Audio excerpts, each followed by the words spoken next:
Good morning. I might be a couple of minutes early. Maybe I'm late. Hey, turn that off. That's too loud. Good morning, Tina. Long time no see. Diana, Carol, welcome. So, who's cold this morning? Raise your hand.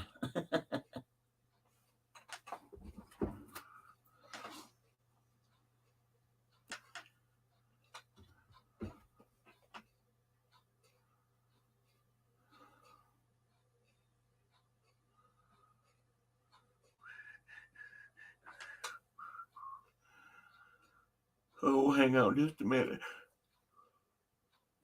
Excuse me. Get things rearranged here. I've got my computer set up different, and my camera's a little different. I tried to put it in, I rearranged my monitors so that they're higher, closer to my camera. I guess I could have dropped my camera down.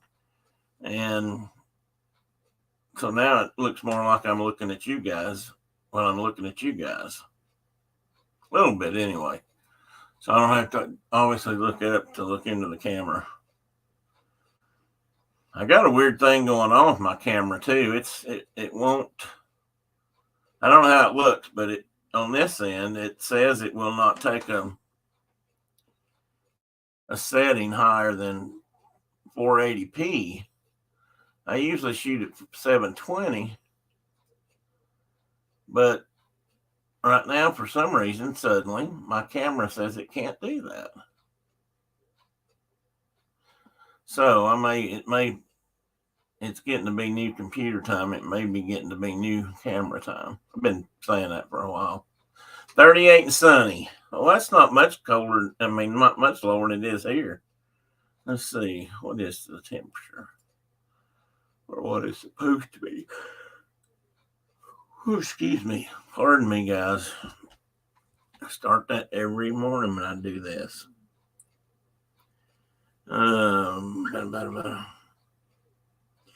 40 says it's 42 right now. So 4 degrees, Carol. That's 46 maybe. That's not much change from here to there. How about you? How about you, Tina? What do the hounds say it is outside? And Diane, I'm going to call on you last because I expect you to be the most significant temperature difference. Maybe I'm wrong, but unless there's some kind of god awful inversion. And I don't have my flags all stretched out today, guys. My background's cluttered. It looks like I look at it all day. But my knees are really hurting this morning. Brenda hasn't been feeling good, so I didn't ask her to get up and come down here and help me.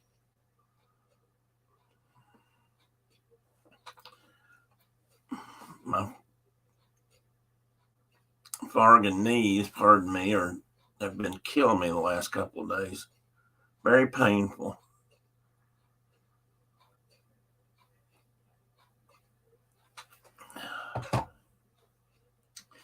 I'm thinking, I know my left one's screwed up and bad and needs work.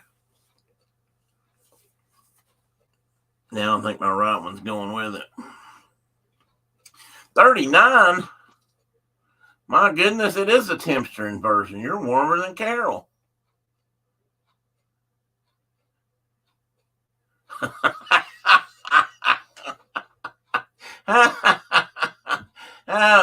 oh, Tina, I've been there, done that. Yes, they will do that. Cats will do that too. Here at 41. Well, I am the warmest. Yay! But Carol looks like she's the tail end Charlie today. Oh, me too, Carol. I've got some knee braces that I wore years ago that were probably okay then, but they're not doing as well today. And I'm going to either have to get a new pair or back before Brenda had her knees replaced, she had some pretty heavy duty. She had some good braces that we bought for her through her orthopedist. And I'm going to see if I can wear them. If I can adjust them to me, I'm going to try those, I think. See if they help. They're pretty stout compared to the ones I've had. If I can't do that, then I'm going to have to either go to the doctor and see if he'll prescribe me some or tell me what to get, or I'll just go out and buy a better pair. I found some on sale, or not on sale, but I've actually found some at some of the sporting goods stores like Dick's or Academy that are the type that some of the football teams use. Thank you, Tina. I'm going to try. Well, wait a minute. Who's going to be doing the answering? Who's going to be doing the asking and answering part of that? It's my show, remember? I'll probably fail. Did I hide you? I hope not. No. Okay. I just did that. Diana, where's your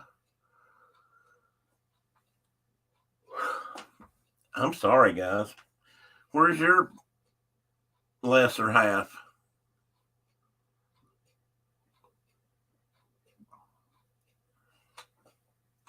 Notice how I did that. Usually we say you're his better half, but since he's not here, I made sure I reversed that so you still are the better half.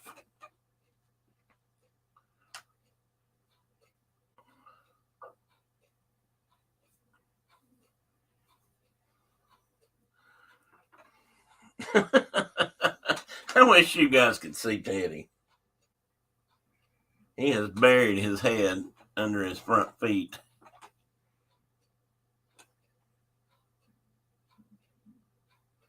And he's out like a lot. And he was just sitting here. I was just sitting here messing with him. Oh, you know what that means, Diana. He'll come back with coffee filters and donuts. I would if you sent me out.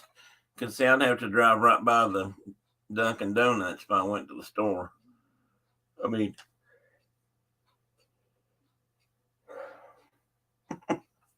how could you resist that? Carkey's thinking the same thing. Maybe that's what I need right now. It's a donut, a maple icing donut.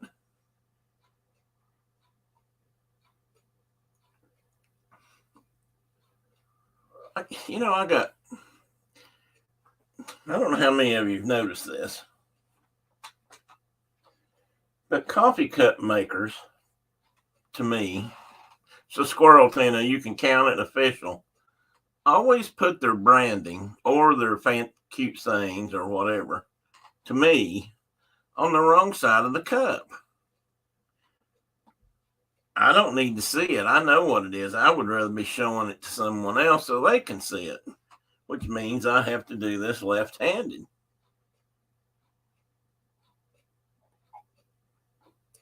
This is my Death Wish Owl cup, which won't focus.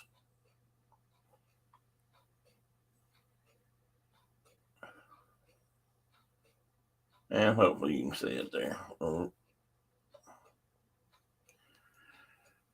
And I don't really understand that. I mean, you'd think they'd want me to project their logo out on the world. Hey, Mike, welcome in. Where's the donuts? No donuts. He's going to the dentist.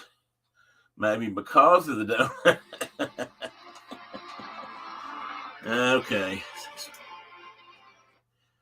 Not going to answer that.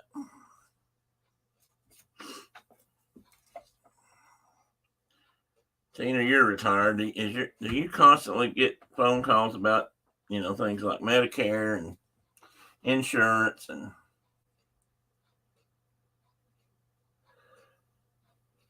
oh, there's no coffee filter emoji. No, that's one that should be on there. Well, I like it, Diana. I appreciate that. I mean, this is my favorite Death Wish cup. I've got several. This one's a limited number, so this is the first time I was able to get one of their more limited edition cups, and I wanted this one because of the owl. Brenda and I have always had a thing about owls. If my spirit animal was a bear, hers was definitely an owl. So, good morning. Speaking of the devil, there she is. Oh yeah, junk mails and emails. Yeah, we get those too. And the thing that drives me nuts is I've had all that squared away for a long time, so I don't need any of that.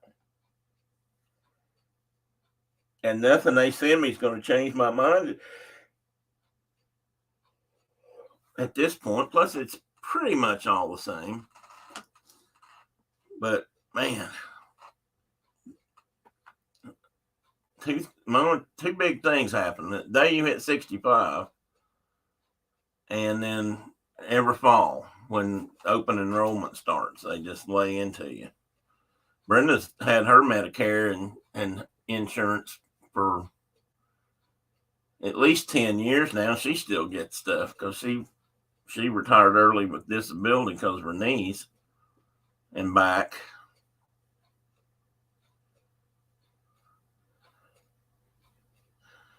You brought Diana flowers.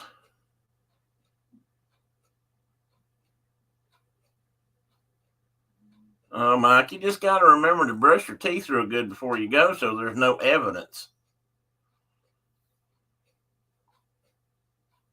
But bringing flowers is a nice touch. I'm sure Diana appreciates that.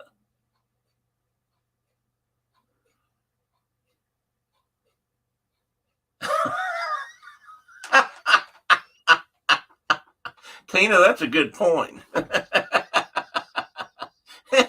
Doctors too, for that matter. They tell you to go on a diet and then hand your kids lollipops. That's probably is a good way to drum up business.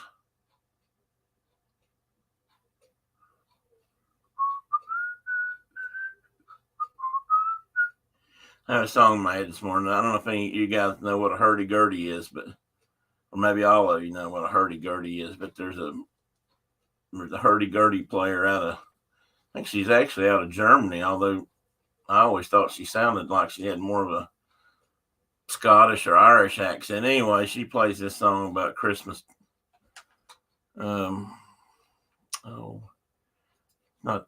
Not Christmas time. What is the name of that song? Maybe I can find it here. Just not to play it and get in trouble, but just to get the name so I can pass it on. Yeah, it's called Fiddler's Green. The Yule Fiddler. The Yule Fiddler. That's it.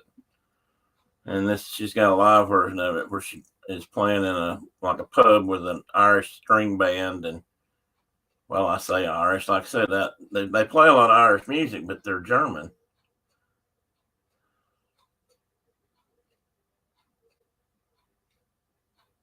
Oh, Carol, I remember those commercials well.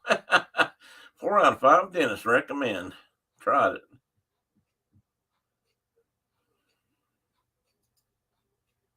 And I remember that gum too.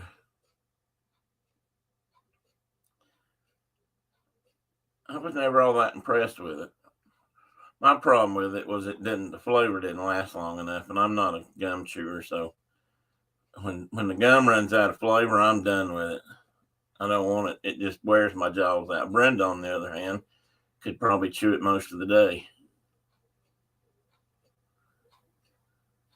Yeah, Dum Dums. That's the kind I was thinking about too, Carol.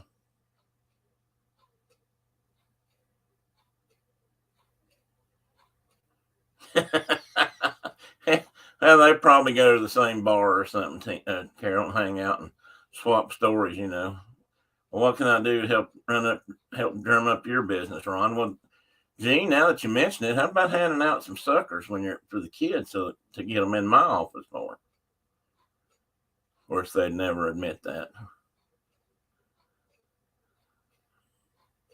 Mike, what do you have no idea about? What did we? Oh, we used to hand lollipops. Well, Mike, if you're lucky, maybe your dentist will hand out donuts today. Or maybe you should recommend that. Oh, you and me both, Mike. You and me both. And I really have none today. I didn't go out and sneak any in this morning before Brenda got up or anything. Did she go back to sleep? I've not seen anything from her since she said good morning. I bet she turned over and went back to sleep. Oh, she's a little under the weather. Yeah, she's not been feeling good for several days.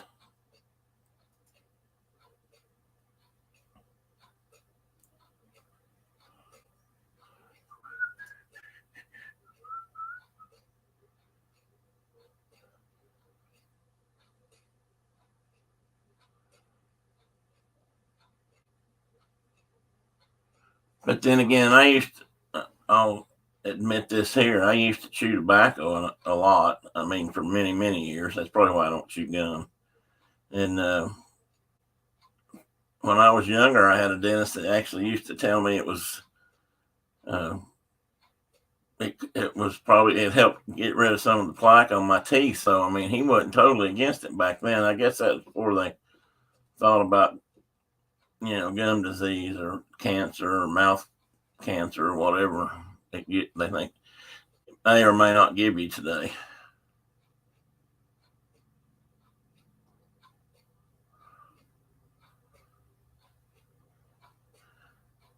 Hey, Mike, we did.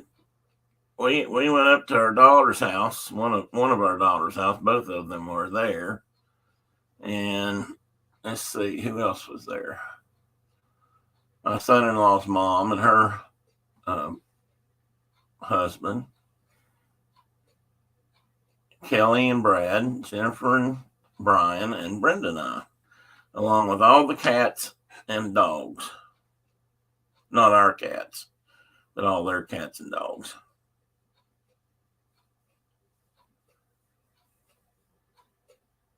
See who amongst us that did Thanksgiving had turkey this year? I think this could be one of the first turkey years of my life when there was no turkey on the table. We had a little corn. Kelly wanted to fix a little Cornish hen, so we had fowl, but we didn't have turkey fowl. And now I kind of miss it. We should look for a turkey breast. Brenda, if you're still on here, maybe we can look for just a turkey breast or something one day and have it between the two of us. That's plenty usually.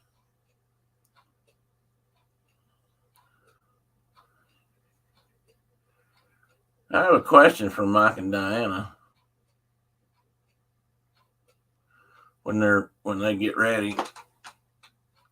Oh, this may not be a really long day for me either. Besides my knees hurting, as Uncle Remus used to say, my hind parts are hurting. Beef stroganoff. Oh, that's true, Carol. I forget about that. Well, maybe we'll have to get you a leg or thigh. You don't see turkey thighs though down here, at least in the stores, but we can probably get you a turkey leg if Dean left any in the stores. But we could get me a turkey breast and you a turkey thigh or a turkey leg.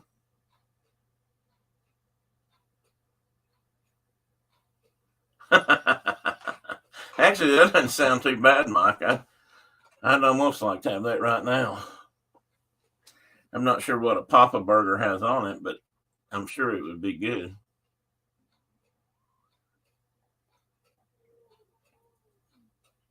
Speaking of cats and grandcats, I met at least, our newest grandkittens. Kelly's got 2 kittens, and man, you talk about sweet babies now. Those are 2 of the calmest, easygoing kittens I think I've ever seen.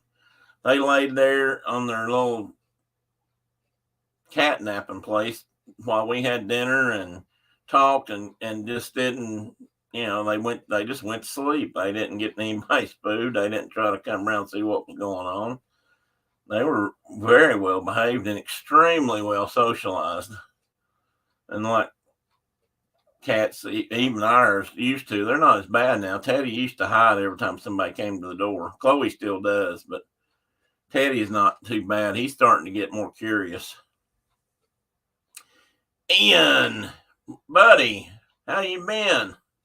You have to give us a temperature report first thing this morning. How cold is it in the Colorado area?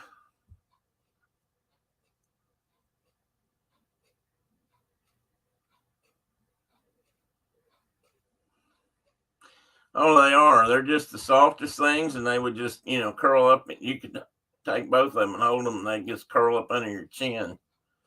And but Brenda Kelly says that, hey, Kay, welcome in. Good morning. Kelly says that they romp through the house all night long, which is what ours do too. But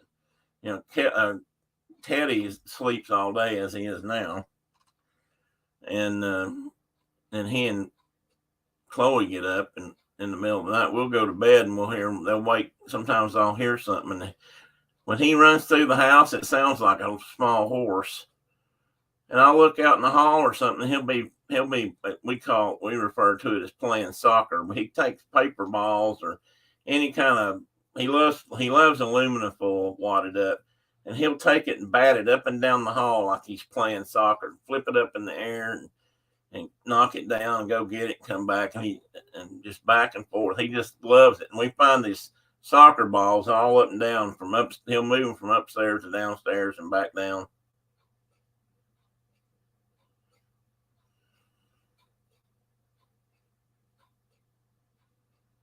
$34. Well, you set the record this morning, Ian. Carol was the coldest at 38. It was even warmer up where Mike and Diana are.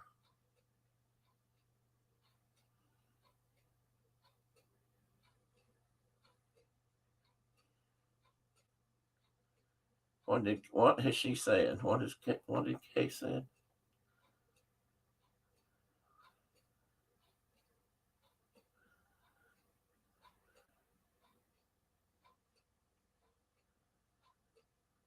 Hey, what did Kay say that I missed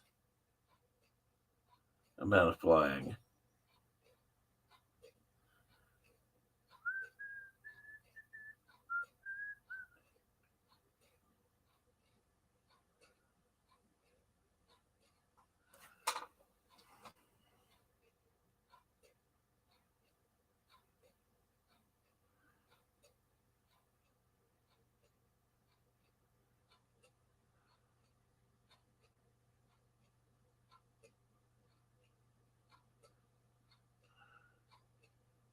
Oops. Kay, Carol, I don't see what she said. Oh, well, where did the Scottish flag black out at? I have one. Mine's pushed up today. I didn't stretch them.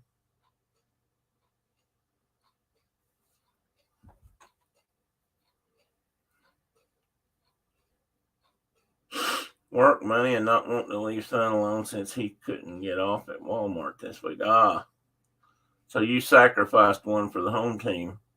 So I assume she didn't go alone, though, did she? Or did she? Maybe she did. I shouldn't say that way. People do that.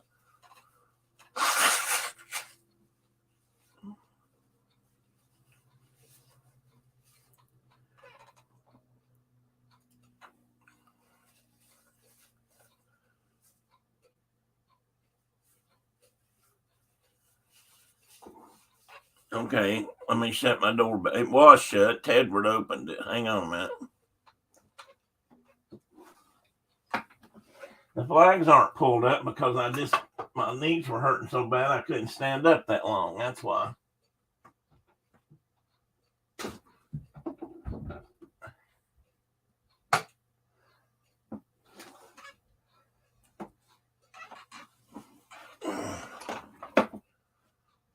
And I had spread that brown sheet back behind me. I was just going to use it, and when I put it up, It just washed out my whole face and beard. You couldn't see anything. It was just really, really bright, kind of like it is now sometimes. But with that brown sheet up, it was like that constantly. Oh, the Scottish flag emoji. Well, that's not good. I will do that. Aren't they at the very bottom?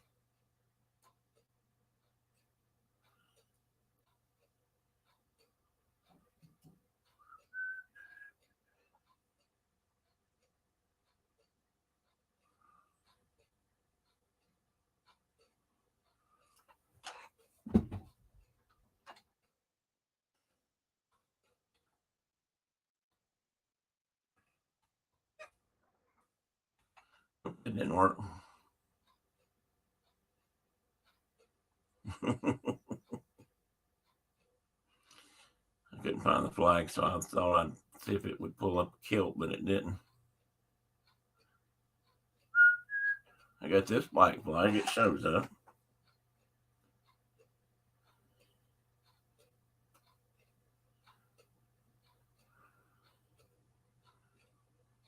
Well, where are the flags? How have I missed them?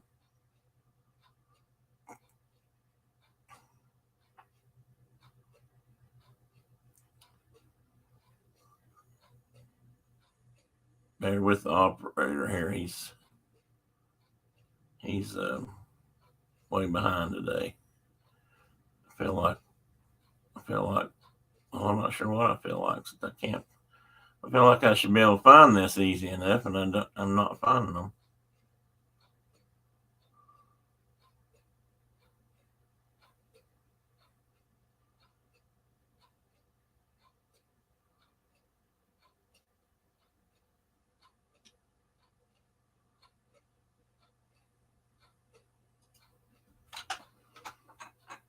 Nope, that's wrong.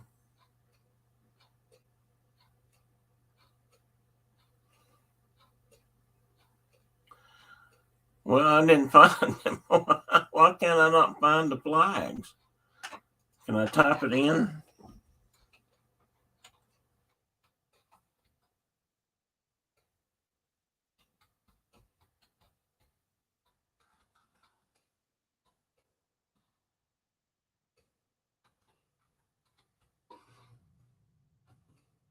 Nope.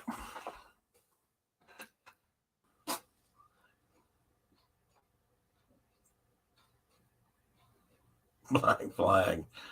Black flag. Oh, was that raid? It is weird though that it doesn't show up, and that's really weird because it is a white and blue flag, isn't it? You'd think that would show up bright and clear. Try putting a Scottish flag emoji in chat. Well, I can't, Carol. I can't find them. Oh, hang on a minute. Let me try that.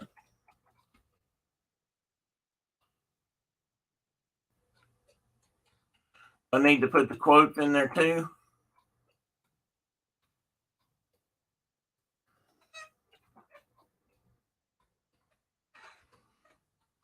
No emoji found.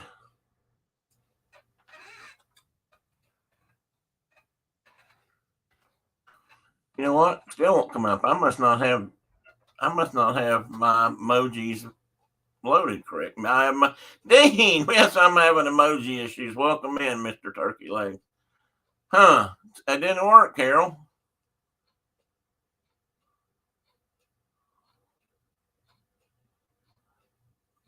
Well, Dean, how warm is it in Florida? You got to give us a temperature. I'm betting you're going to rank in highest today, even if you think it's cold. And then I have a question about Thanksgiving.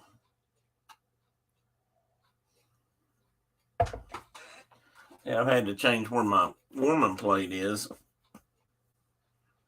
so that I can drink with my left hand and show off my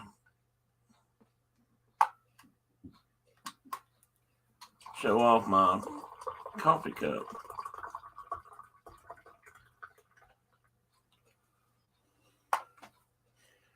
Oh, well, most of you've noticed Marcus isn't here. Uncas. He has been really under the weather. I think I told you last week he wasn't here last week, and I think I mentioned that he might have been sick. I wasn't sure. And it turns out he was. I finally did talk to him. Well, actually, I haven't talked. Let's see, did I talk to him? I've talked to him once since he came back from Ohio, and he sounded really bad. And so I hadn't heard anything out of him, and I sent a note to his beautiful wife, and I said, "How is that crotchety old man of yours doing this week?" This was a couple days ago, and she said he's still crotchety, but she had finally drug him out got him to go to the doctor, which is one of the problems. He didn't want to go to the doctor.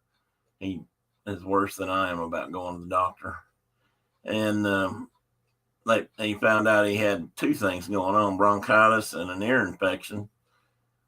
And he was still not feeling well, but he was on antibiotics, I guess. And anyway, he was on medicine, so hopefully he'll start feeling better soon. I hope so.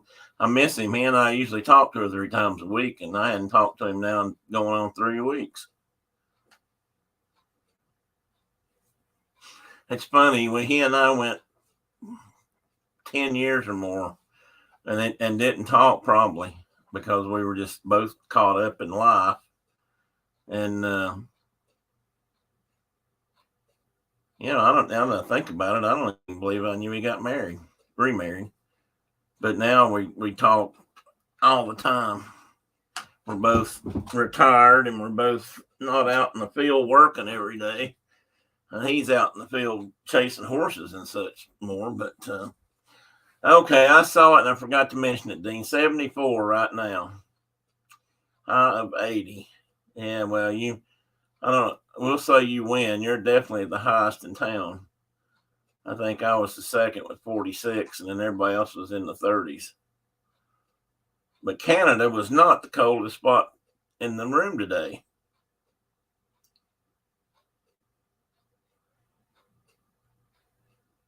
Yeah, I do too, Carol. I really miss him.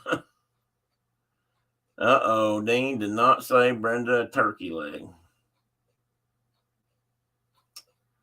Dean.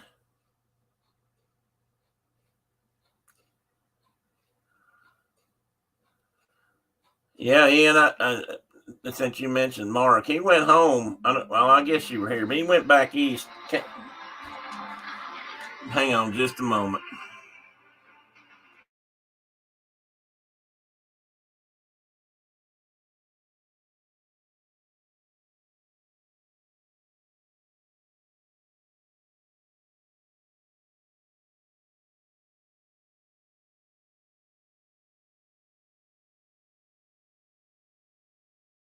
Another important reminder. That actually was an appointment reminder.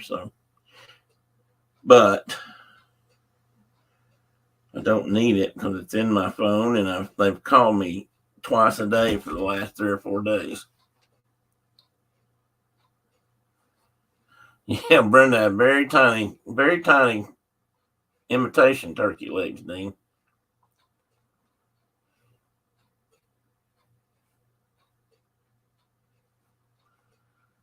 Dean, she's been around me for a long time. You're going to have to be able to lie a whole lot better than that.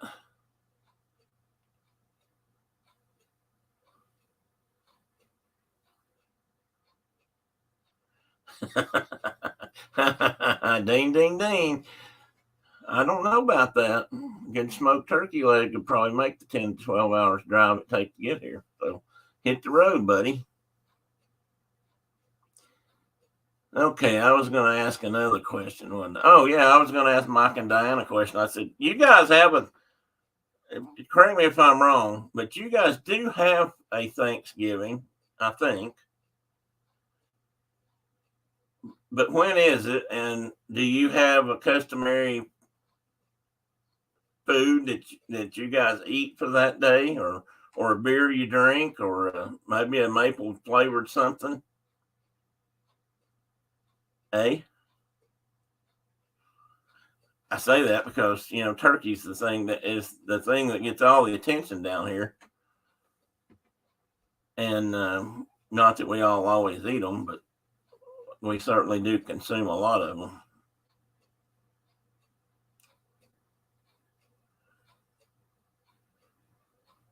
There you go, Dean. You can't beat a good Yeti cooler. They would make it up here and still be warm, probably. So your excuses are running out fast, buddy.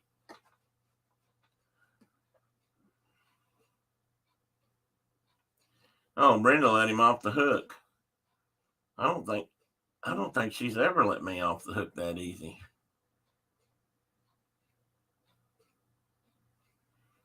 If I look at this chat window over here, well, on my left, I look more like I'm looking in the camera, don't I?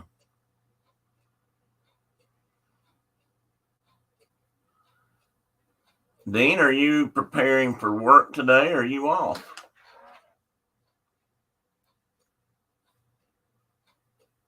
Carol, if you sent a good Yeti cooler to Dean, then he could probably get double turkey legs and drop some off at our house, and then move on up to Michigan and drop you off some, and they would probably still be just fine.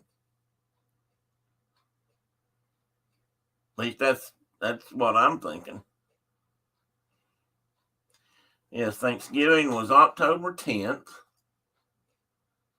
Food is the same. It's turkey dinner. Okay, well, I didn't know. I wasn't sure about that. And, I think I told Brenda that I thought Canadian Thanksgiving was in the spring. Interesting. Do you know when it started up there, Diana? I wonder if you guys had it before we did. Just curious. Because, it really wasn't an official holiday here until after the Civil War. And then really after that, I looked up some trivia facts there. I was going to run through them here in a minute just because. And, oh, Mike, you heading to the dentist? Well, I'll be thinking about you, buddy, because I hope it's not anything drastic, because that's just, not. Hey, you're going to the dentist on Saturday? I just realized that. My dentist is not even open on Fridays anymore, much less Saturday. You carry Well, Dean, I didn't think about it that way. Spoilage may not be the issue. I don't know if turkey leg is going to make it 10 or 12 hours with me in the car. Oh, man. There's all these issues. What if you put them in the trunk of the car, Dean? Or tied them to the roof, maybe. Someplace where you couldn't get to them. If you mount them out under, wrap them in aluminum foil and put them out on your truck's manifold under the hood, they would stay warm. There used to be I've seen Alton Brown do this. Most of you know who Alton Brown is on a motorcycle. But I've seen other people do this in their vehicles. They'll put something, if they're going to be out in the field or out in the woods or going somewhere, they'll wrap something like that. I've even seen a fish cooked this way. And they'll season it and they'll lay it out on the manifold of their vehicle while they're driving from point A to point B. And it'll cook, and then they can eat it when they get there, picnic or whatever. And I have seen, I can't say a cookbook for that, but I've seen different times how long something takes, that kind of a recipe book for it. And then somebody used to make a rig, and Alton Brown had this, where you could, if you were traveling via motorcycle, you could strap it around your exhaust pipe, on the outside, and the heat from the exhaust pipe would heat the container, and that in turn would cook whatever you had in it too. First celebrated in 1879 in Canada. Thank you, Diana. Are you going to stay with us, or do you have to take Mikey to the dentist? Let me see if I can pull up what I had here. 1879. You guys, in some ways,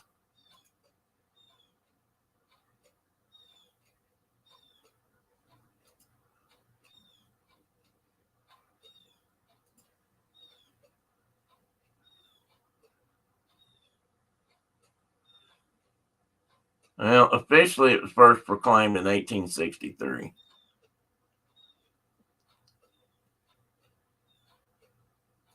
But I thought there was something else about it. I learned a couple of really fun trivial factoids that I did not know before, though.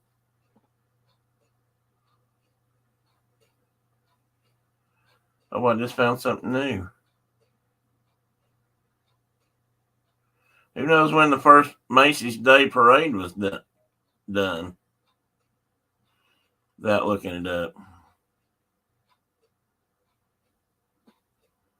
Actually, they proclaimed it as the first big Christmas parade, and they did it 2 weeks before Thanksgiving.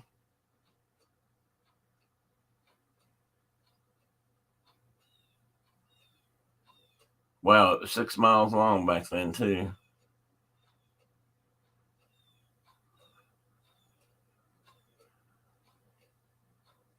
Wow. I just learned something interesting. 1927. You're close, Ian. You're close. It was first celebrated. Macy's first parade was in 1924. And it was held 2 weeks. It was to celebrate the expansion of its Herald Square Superstore. Macy's Superstore. Wow. I bet they didn't call it that back then. Macy's announced its very first big Christmas parade 2 weeks before Thanksgiving in 1924, promising magnificent floats, bands, and an animal circus. It was a huge success, apparently. But so Macy's trimmed the parade route from 6 miles to 2 miles. 6 miles would be a long way for some people to walk.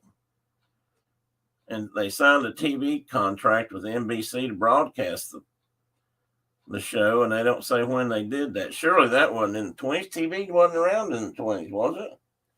I mean, I know they invented it before it was common, but I don't think 20. I think 24 was still early. But I do believe part of that, and I will show you that. I'll show you that in a minute. I'll show you a couple other slides that I thought were pretty cool.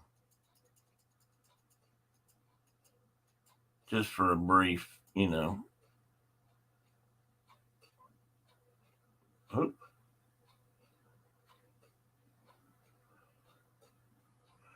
Oh, I have another Thanksgiving Day trivia thing.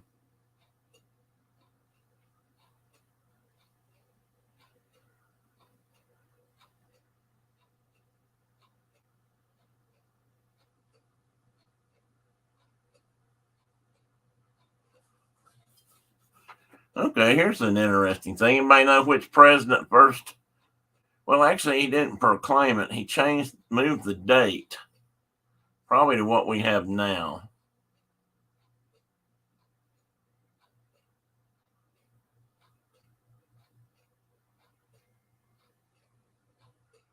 No, actually.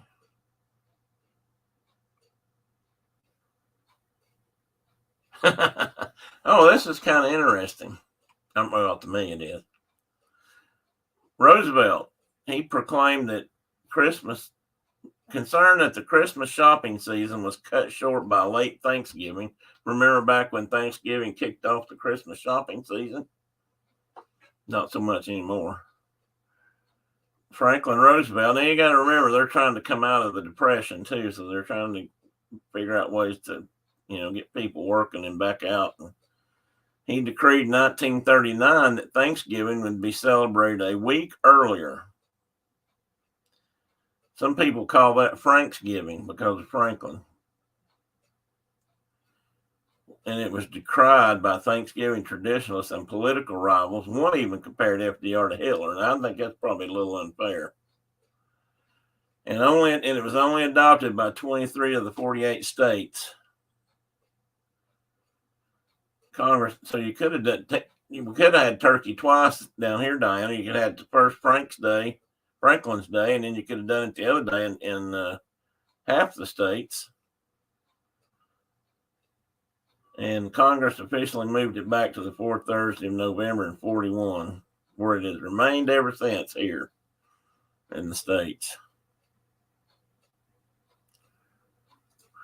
I'll get back to that in a minute. And I'll show those other ones. They're kind of neat. Or at least I thought they were. I just wanted to talk a little bit about it.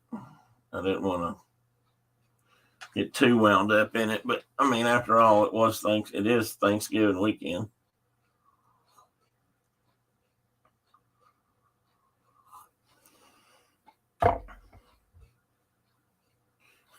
Diana wants turkey.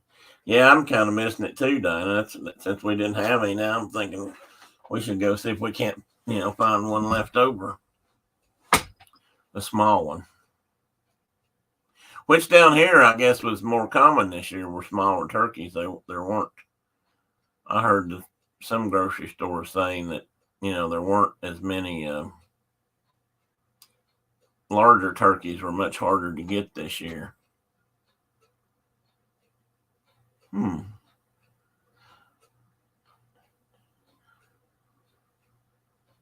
really wish I knew why I don't have my... Oh, there's how you do a poll. Oh, I just learned something.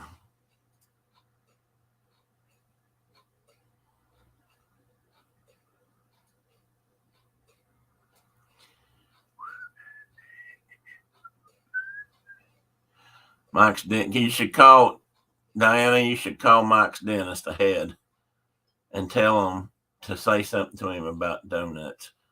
Have the dentist look in his mouth, or the hygienist, and say, "Have you been eating a lot of donuts lately?"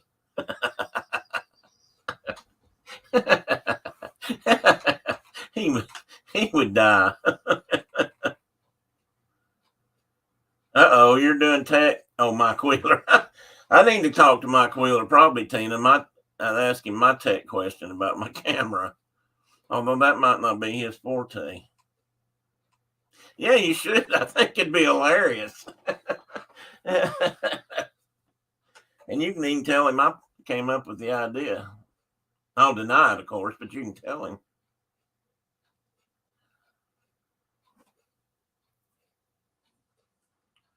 Mike's usually pretty good with that stuff, though, Tina. I know that.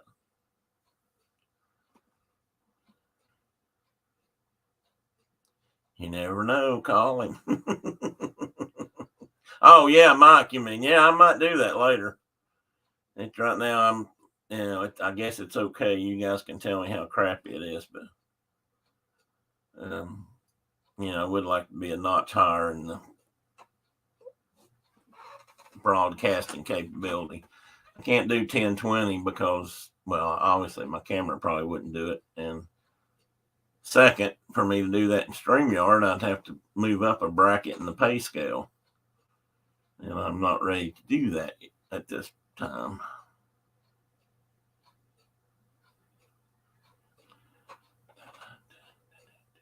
Well, since we're just sitting here chattering, let me just go through these things I had. I didn't actually I started working on them last night, and I didn't actually get them completed as I wanted to, so I'm just going to do it this way. Try to. You guys tell me if you can see this. And this is these are off the History Channel, so hopefully they won't ding me too bad. But some people actually think the first Thanksgiving in America was more of a religious holiday, and it was actually done in Florida. Some historians argue that Florida, not Massachusetts, may have been the true site of the first Thanksgiving in North America. 1565, nearly 60 years before Plymouth, the Spanish fleet came ashore, planted to cross into Sandy Beach to christen the new settlement of St. Augustine. To celebrate the arrival of 800 Spanish settlers, shared a festive meal with the native, how does that be pronounced? Timucan people? Timucan, might be Timucan. I'm not sure. Anyway, and that's what that picture is about. Oh, there's a little bigger.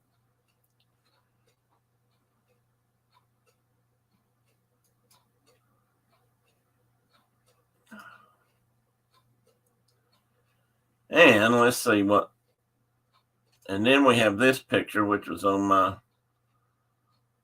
thumbnail. And this is kind of what we grew up with. I mean, this is sort of what the image of what we saw as the first Thanksgiving, which may or may not have been even close. I have a good story about that historians that was written by a supposedly written in a journal by somebody who was there during this time period.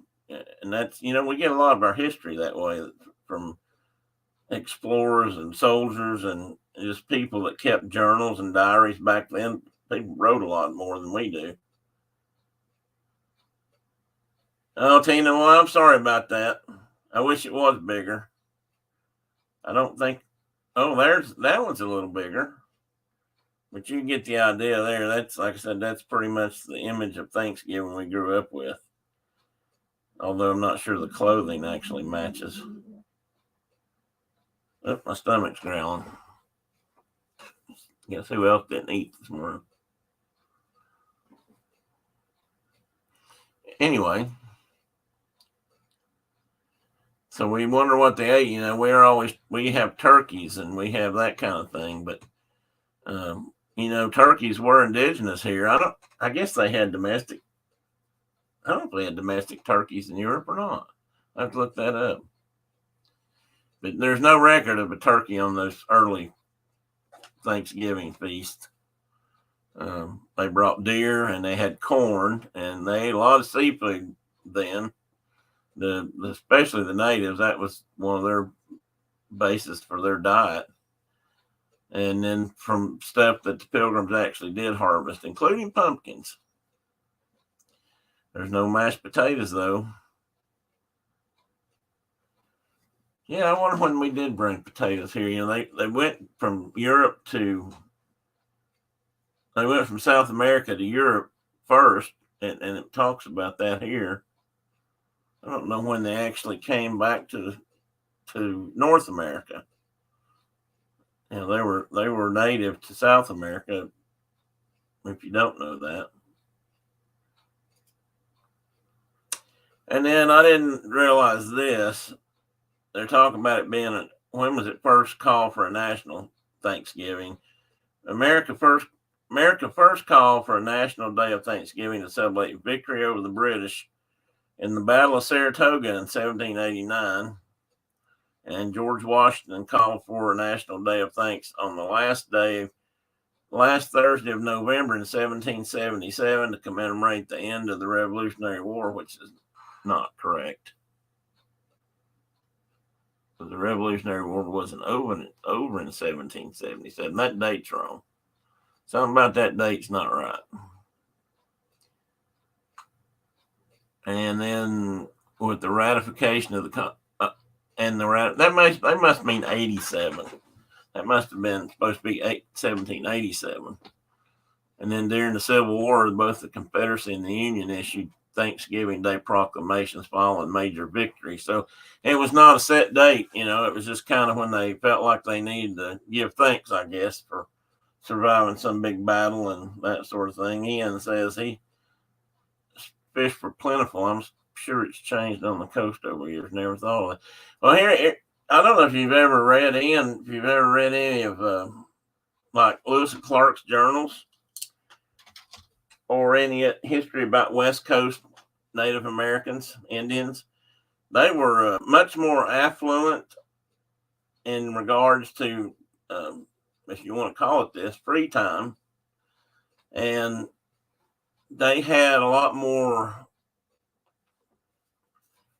ornate canoes and totems, and just they had some different things. In some ways, they were more advanced than the inland Indians because they lived on the coast where seafood was plentiful, and they lived almost entirely on the salmon runs and seafood. So I suspect it was very much like that on the East Coast when we first came here and started pushing them back away from the coast. and would imagine that caused a lot of hardships with Native Americans because we were changing their eating habits. Just a little one of those things that happens, but you don't think about, or till you think about it. I thought this was kind of interesting. Thomas Jefferson was the only founding father and early president who refused to declare days of Thanksgiving and feasting or fasting in the U.S. Unlike the political rivals, the Federalists, and I'm not sure exactly how those suss out today. Jefferson believed in a wall of separation between church and state, believed that endorsing such celebrations as president would amount to a state-sponsored religious worship, which I thought was very interesting. And I'm not sure I totally disagree with him in that regard, but I'm glad we do it. I mean, to me, it'd be like it's a little bit like saying Christmas is a religious holiday, so we shouldn't have a federal holiday for it too. So we've changed our thinking on a lot of that kind of thing. But I think he has a good point. But that's just my opinion. And then there is the story about the poem Mary Had a Little Lamb, and what does it have to do with Thanksgiving? And that's got to do with what I said earlier about the first official proclamation in 1863, when Abraham Lincoln called for an annual Thanksgiving Day in November. Proclamation was the result of years of impassioned lobbying by Mary Had a Little Lamb author and abolitionist Sarah Josephus. I've never seen that spelled that way. Josepha. Carol, you're a school teacher. And it's a woman's name, but it's probably taken from a male relative. Anyway, she's the one that wrote Mary Had a Little Lamb, and she's had a lot to do with lobbying the government for Thanksgiving Day, which I never heard that story before. And as you can see, that's an advertisement for sunglasses. And how long has pumpkin pie been a tradition? Well, they ate pumpkins, I mentioned that a minute ago. The Pilgrims grew pumpkins, but I don't know if they made pie out of them. And it's been a staple in New England tables as far back as the 18th century, so the 1700s. Legend has it the Connecticut town of Gloucester postponed its Thanksgiving feast for a week in 1705 due to a molasses shortage. There could simply be no Thanksgiving without pumpkin pie. I don't know if I've ever had pumpkin pie made with molasses. Anybody else? That's I'm gonna try to make this. I'm making it smaller, but I want to be able to see some of the chat.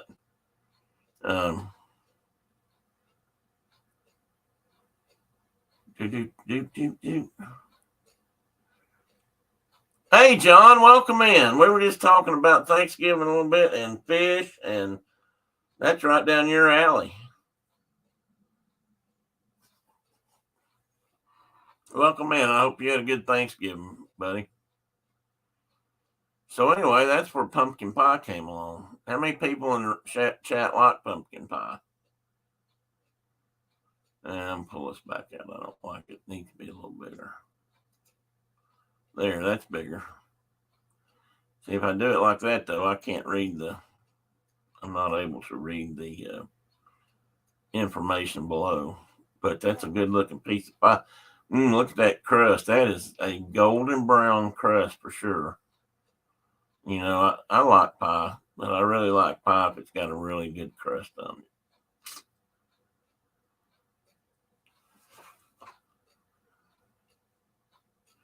Oh, you've been fishing today. Good. Did you catch anything? Diana doesn't like pumpkin. Anybody else have a comment on pumpkin?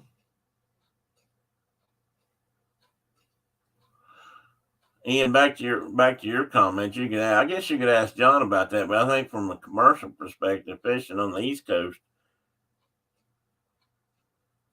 it's probably much like it is in other places. I mean, it's depleted everywhere to a certain degree.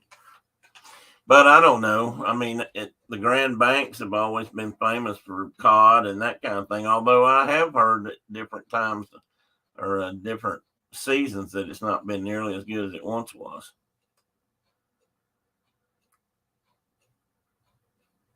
Well, that's good, John. Glad to know you're back fishing and not chasing those gulls anymore. And how many people like cranberry sauce? This is funny to me because I heard somebody on TV the other day. They were talking about, turkey traditional Thanksgiving meals and different things different people had. And one of them was somebody said cranberry sauce. Do you like it made homemade or you like it out of the can? And two or three people said they like it out of the can because they all they'd ever known was cranberry sauce with the ridges in it. like that. And they've got a point. I've seen a lot of it that way too. Never been a huge cranberry fan, but it's okay. Native Americans use cranberries as a very potent red dye. But sweetened cranberry relish was certainly not on the Thanksgiving table back then. They didn't have any sugar, for one thing. Pilgrims had long exhausted their sugar. And the first jellied canned cranberry sauce happened in 1912. And that's how Ocean Spray got started. There's something you can whip on somebody, Who started Ocean Spray? Marcus Uran. Or who canned the first cranberry sauce? It was him. Now this one I thought was kind of interesting, although Tina says her husband prefers it out of the can. Well, when you eat it out of the can, it's probably the same every time. And if you eat it homemade from people's houses, it probably varies quite a bit. Sweetness, tartness, what's in it, what's not. I mean, so I can kind of see that. And Tina is eating pumpkin pie right now for breakfast. Pumpkin pie, in my opinion, makes a good breakfast. Tina, have you ever had pumpkin pie with cream cheese in it? My mom used to make it. She had a recipe for a while. She'd make pumpkin pie and it would have a layer of cream cheese at the bottom and then the pumpkin filling on top, and you'd bake it like that. And it would come out, two-toned, if you will. And man, that was some good stuff. Oh, I'm sure it does, Carol. There's a nutritional fact for today. And you guys can also tell Carol said it, and she's a teacher, so she should know. Anyway, this was interesting because it says, how did a botched Thanksgiving order lead to a TV tray dinner? And in 1953, an employee at Swanson and Sons overestimated the demand for Thanksgiving turkeys, and the company was left over with some 260 tons of extra frozen turkey in their freezers. 260 tons. And that was back in 53. That's a lot of turkey. As a solution, a Swanson salesman ordered 5,000 aluminum trays, devised a turkey meal, and recruited an assembly line of workers to compile what would become the first TV tray dinners. And it says right here, a culinary hit was born in the first full year of production, which was 1954. The company sold 10 million turkey TV tray dinners. 10 million. I'm not sure I ever considered them a culinary delight or a hit. The only thing about TV dinners that I ever liked was maybe the mashed potatoes. I've had a few, but not too many.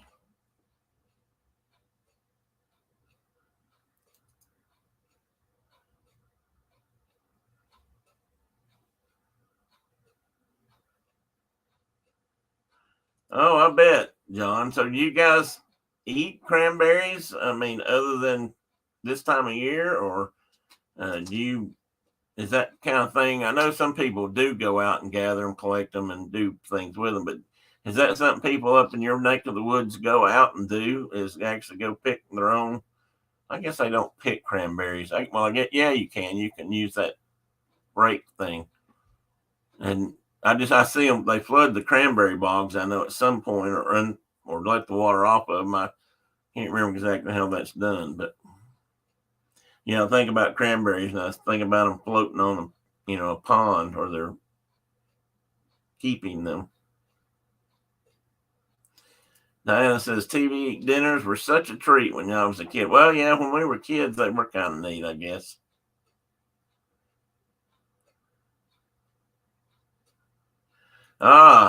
He wants your pumpkin pie, or she does. If you like cheesecake, I imagine it's very well. Wait a minute, you're making a statement there. Do people not like cheesecake? I'll tell my husband I'm eating healthy. Think he'll believe me? No, we'll back you up, Tina. Tell him I said so. Tell him I said it was good. I looked it up and it's healthy. Orange cranberry muffins are one of Kay's favorites. I think Brenda likes those too. She likes cranberry muffins. She used to pick up some kind of cranberry muffins at Fresh Market, seems like. Anyway, that's where TV dinners came from. Oh man, I love pecan pie or pecan pie, whatever. And we have not had one lately, Brenda. If you're still in here, I haven't seen her. Oh, well, she was in here. Well, no, I don't remember how far back it's been.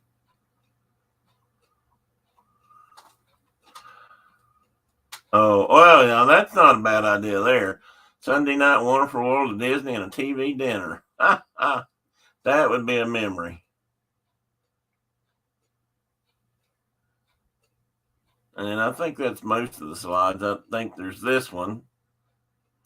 This talks about when football became a tradition. And let's see.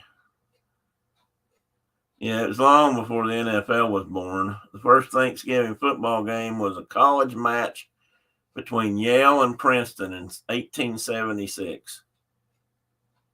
13 years after Lincoln made Thanksgiving a national holiday. Well, that didn't take too long. Soon after, Thanksgiving was picked for the date of the college football championships. By the 1890s, thousands of college and high school football rivalries were played every Thanksgiving. Well, I didn't know that. That's cool. Speaking of rivalries, Carol, are you ready for the big game today? I've been hearing people refer to it as the game. I didn't know it was the game because down south we'd probably say the Iron Bowl is the game status. But I don't know about Ohio and Michigan.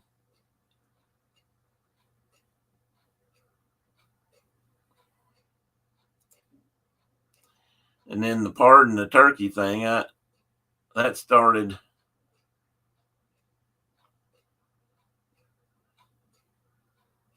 Oh, they started out by being given to the president's family, and they would eat them.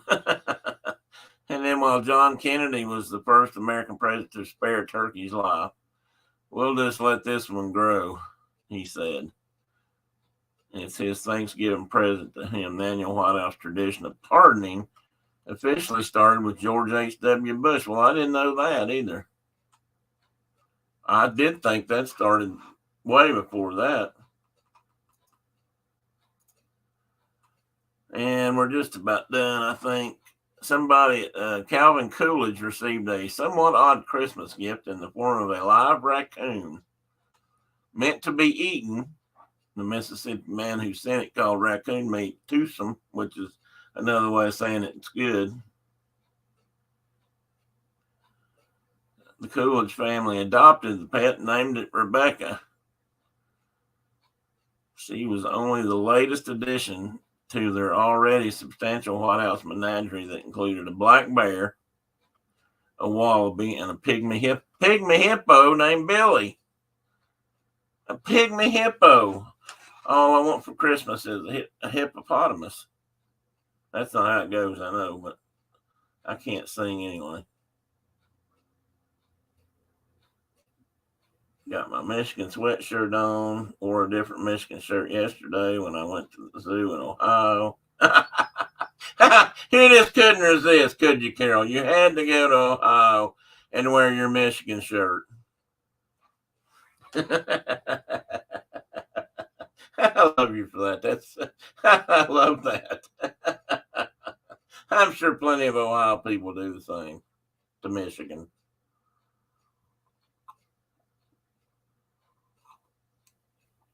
Yeah, see, that should be a pretty good game too, especially this year because one, South Carolina, as some of you well know, beat Tennessee last week, so they ought to be riding high.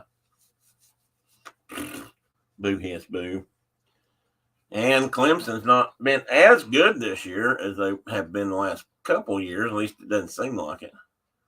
So that could end up being a good game. I hope Carolina comes out and plays them as well as they did Tennessee. They might have a chance. Oh, did you try to get a hippo? Well, thanks, Carol. I really appreciate that. Not everybody would do that. Him and Teddy could have played around the house. That would have been fun. I wonder if hippos do the soccer ball thing. Let's see. Okay, you got Clemson and the Palmetto Bowl. Last night, Florida State and Florida played. And I think Florida State won that game. Right at the end, that was a good game.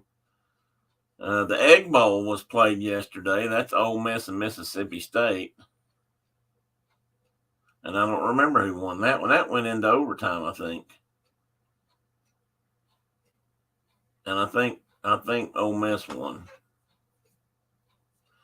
And then the Iron Bowl is today, which is if you're from Alabama, that's the biggest day of the year down there. Although the last couple of years, Bama's been better, but it's one of those things, and this happens all over the country, I'm sure. But there are certain games that certain teams will get up for, and a team can be lousy. But when they come just like Auburn and Alabama, one of them can be having a lousy season, which Auburn's not had the greatest season. But when they go to play Alabama, that can all turn around. Hey, there, Don, welcome in. So usually the Egg Bowl or the Iron Bowl, is a big game. And the Egg Bowl was good yesterday too. So these interstate rivalries can be pretty big deals. I mean, they can be some of the best football because they're always. I mean, that's kind of how it is. Tennessee plays Vanderbilt today, and Vanderbilt can have the worst season, and they've not had a good season this year. But hide and watch. I bet they play Tennessee a good ball game tonight because they just always do. They really get up for teams like Tennessee when they're not expected to win, so they go in there trying to prove something. Kentucky's kind of that way too. Both of those teams, Tennessee went 20-something years straight and never lost a game to them. So a few years ago when they got better and Tennessee was awful, they beat up on them some and got a little bit of revenge back. So they've been playing them pretty hard ever since. And Carol, other than just calling the Michigan-Ohio game the game, does it have a nickname up there? I'll go to my almost. And this was one of those Macy's Days floats I was talking about a few minutes ago. Well, compared to today's floats, that's pretty crude. Don't like the horses. I was trying to figure out what Santa's riding on back there. Instead of a big sleigh, I believe that's a globe. Let me see. Yeah, there you go. Can you see that at all? I don't know that it's a very accurate globe. And that's Macy's actual parade. Hey, they got a jockey sitting on a horse racing jockey sitting on there with some of the kids, and he's about the same size as they are. I see a polar bear. Oh, I see two. Oh, the polar bears are pulling Santa on the globe. Perhaps polar bears predated reindeer. I see clowns in the crowds too. And trucks with signs on them. I guess that was considered a float back then. Pretty interesting.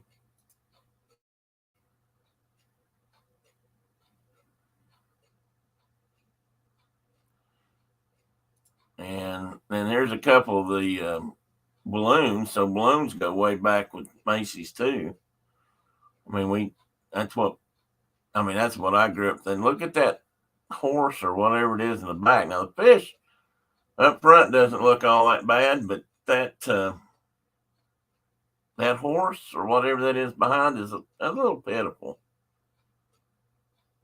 Maybe it's got to be a horse or a cow. It's got a halter on it. And there comes somebody, looks like a duck. Let's see what it says. Hang on a minute. Let me see what it says about it. When did Macy's start featuring balloons? In 1927. The first oversized balloons debuted at the Macy's Thanksgiving Parade. You know what's interesting about that is that would have been 1927. Never mind. I was going to say something dumb. The brainchild of Anthony Frederick Sarg, I'm not sure, a German-born puppeteer and theatrical designer who also created Macy's fantastical Christmas window displays. Oh, well, those were famous. The first balloons were filled with oxygen, not helium. That's interesting too. They would have had to held that up by sticks, I guess. And Felix the cat and other inflated animals. Last week we talked about helium shortage. You can imagine what those things held. And back then, I'm sure they just dumped it right out in the atmosphere. So there was a lot of helium lost back then. And there is FDR trimming a bird. I've already read to you about the Thanksgiving part, so we don't have to go there. I'll blow this up for a minute. I don't know who this young man is. Anybody recognize him? I'm guessing he's one of FDR's I don't know. Did he have grandchildren? Surely he did. That's an interesting looking turkey he's carving there. It's, by today's standards, it's kind of tall and thin. That looks more like a wild turkey, honestly, because they're not as plump as a butterball. I'd like to know what they've got it stuffed with.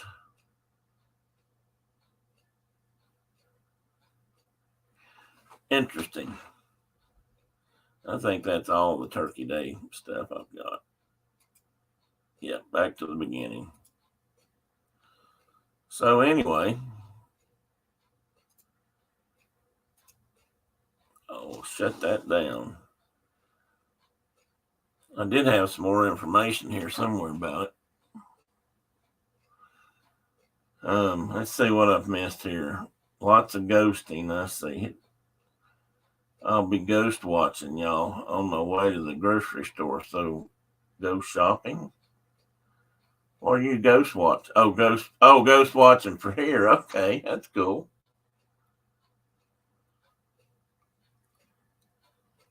Today would probably be a much better day to go to the grocery store. I went last Monday just for a few minutes, just to grab a few things, and I actually didn't think it would be that bad. And I went at 3:00, which according to some people was supposed to be the best time to go that early in the week. And it wasn't that great a time to go, I found out. They were extremely busy then, too. And some shelves were empty. James Roosevelt Jr. was born in 1944. I did not know that, Tina. That's right in the middle of the war. You'd think we would have heard more about that.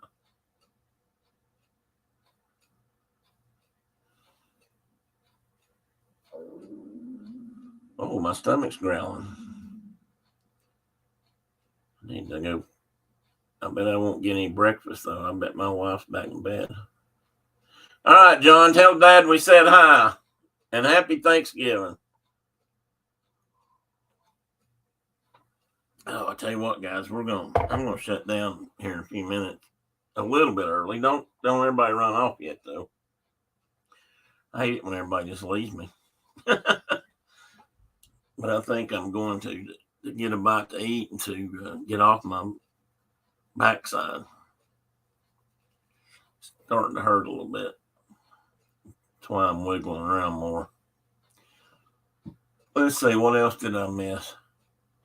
Yeah, Tina, Dawn's shopping for Ghost. I guess she's going to try to pick up a deal after Thanksgiving deal.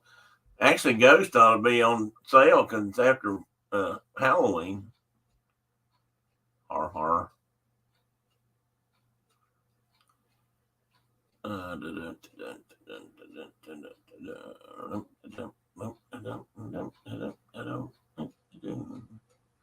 I'm humming the Mickey Mouse song. Why am I doing that?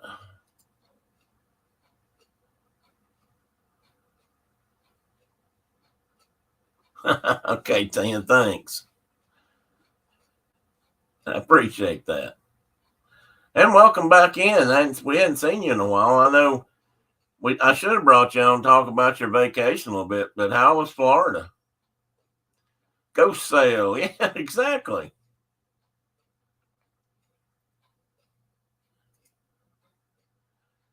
Oh. That was Florida and Disneyland. I saw your picture in a few things. I even saw Chuck.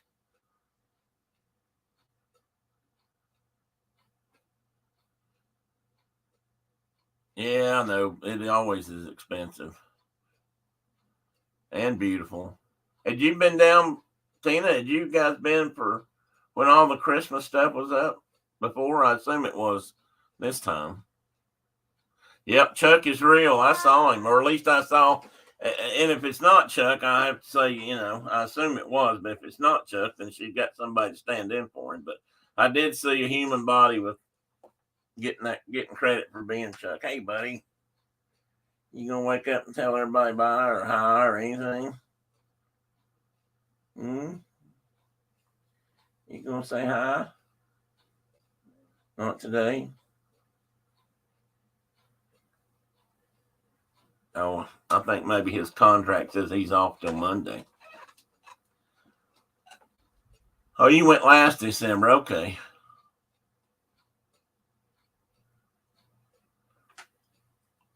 I'll tell you what, Christmas is a crazy, crazy time to go to Disney World. Of course, you're not at Christmas, but now, I mean, I bet it's busy a lot now before Christmas. It used to be if you went the 2 weeks after Thanksgiving before Christmas, that there was a time period in there when the parks were almost empty.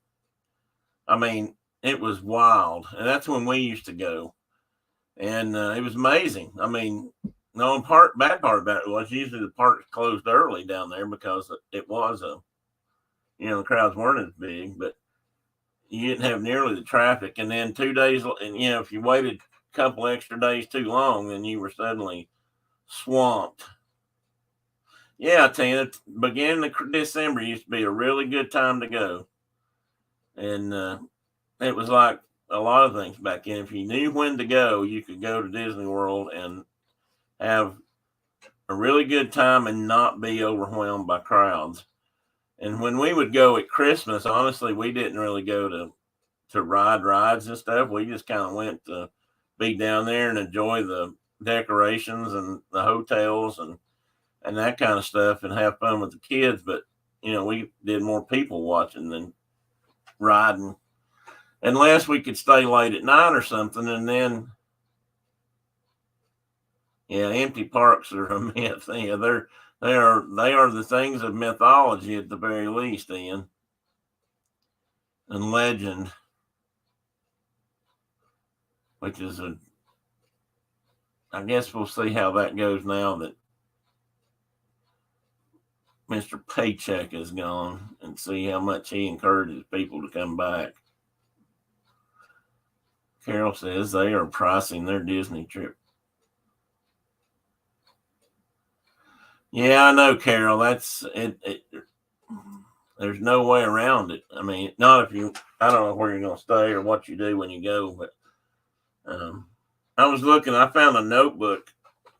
In fact, I might have it laying right here. If I do, let me read something to you. I used to always, when I would start planning our trips, I would make copious notes, and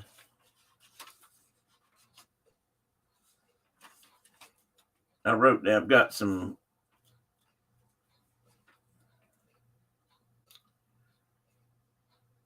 I almost can't believe this myself.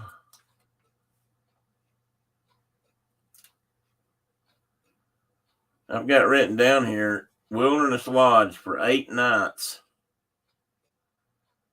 This can't be including park passes, but $1,368. Now that's 8 nights. That's less than $200 a night.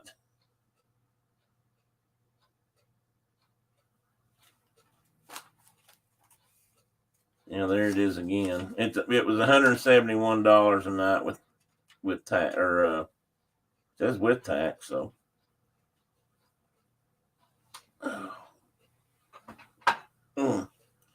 Polly was $250. Wow, an annual pass at this time. Get this, $354. A premium annual pass, which I believe included the water parks, which was never that big a deal for us, for $475 a year. I'd buy all of them for that I can get these days, and sock them in a savings account. I've got some more prices here somewhere.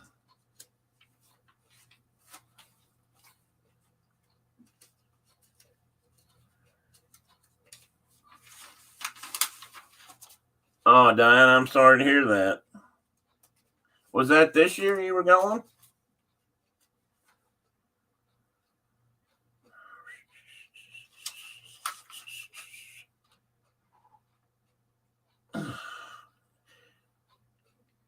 I'm not sure how many nights this was, but we could get Waterview room at the French Quarter of New Orleans for $1,000.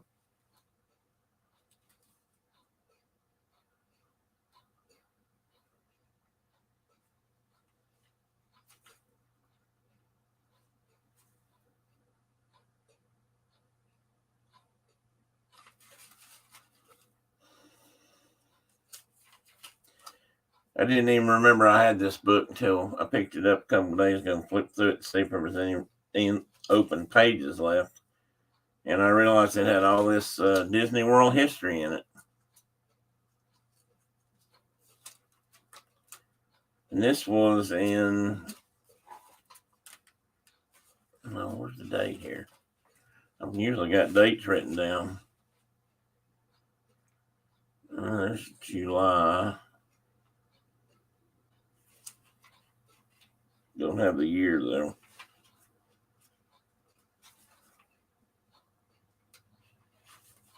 Okay. We must have been thinking about renting a motorhome. Brenda's gone, isn't she? Yeah, it would have been late 90s, early teens. I saw here's a 2001 price that we're getting ready for some stuff. That's not marked on the trip. Well, maybe it is because we might have been camping that year. So some of these are 2001 prices, but still late 90s too. That's about the same. Brenda and I've camped. Actually, we all have. We camped several years, at least twice in tents, maybe 3 times. And one year we took a pop-up camper down.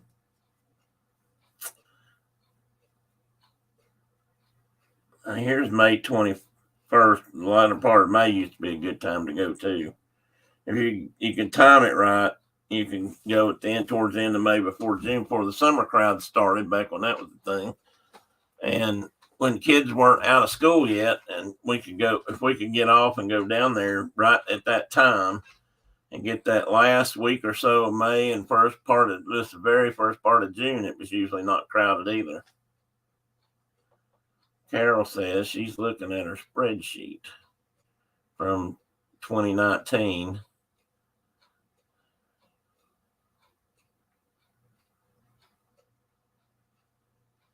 Well, I'm going to have to say that's probably not that bad then. I bet it's not that today. I would really like Brenda stayed at Pop Century. I never have. I'd like to just so I could ride the, use the thing.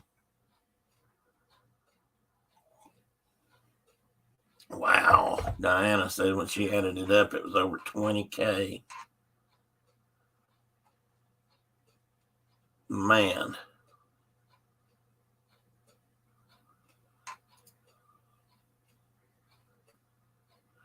That's a good point too, Tina.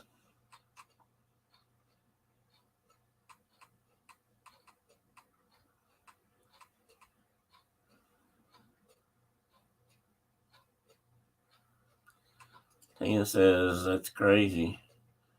There's also price hikes for where you wouldn't normally account for. Yeah, that's true.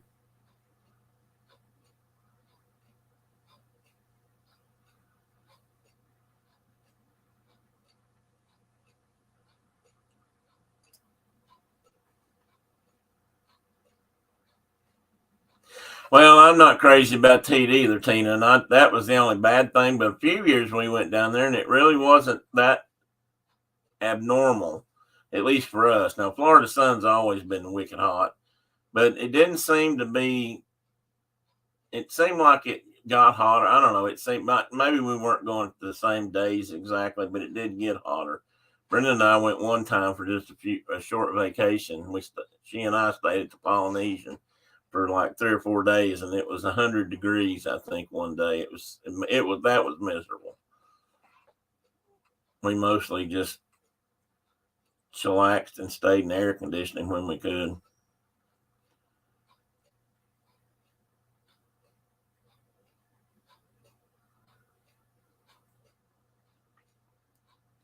Yeah, I'll tell you what, Diana, that used to be my favorite thing in the world to do, and I only got to do it once or twice, and that was stay, 8 to 12, 14 days, and we stayed 2 weeks one time, and even back then it wasn't, we stayed at the Polynesian in a wing room back then, and it was $100 and something a night, which was still high for other things, but not for that. I mean, it was a pretty good deal at the time, even then, and it'd be a hell of a deal now.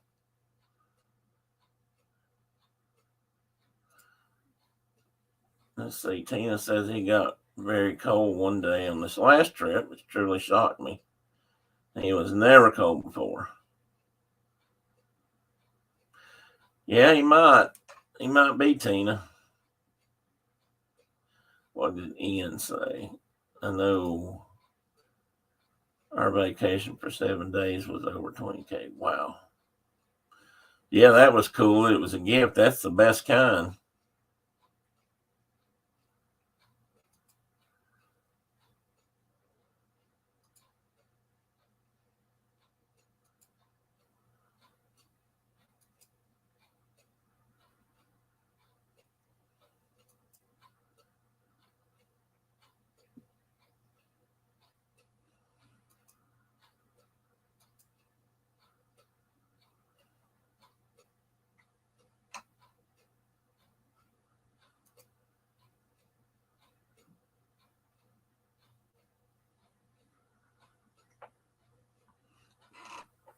Tina, you said you were down there last year, since we're talking Disney here for a minute.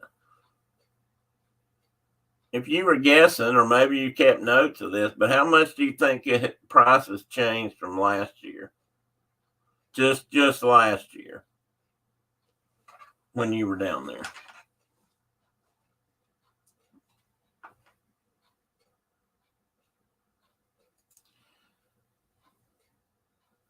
That's a good point too, Diana. I do think this push, and Disney's not the only one doing it, but this push to, have everything on our phones. I'm not sure there's a convenience there, but there's also this idea of not, like you're saying, maybe it's just to get away from the phone and not, I don't know, it's just different.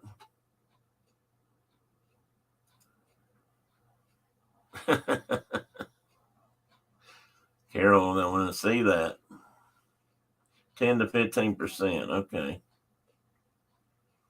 Because I've seen, not heard necessarily, but I've seen prices on food and stuff, like you said, and sometimes it just seems like it has skyrocketed.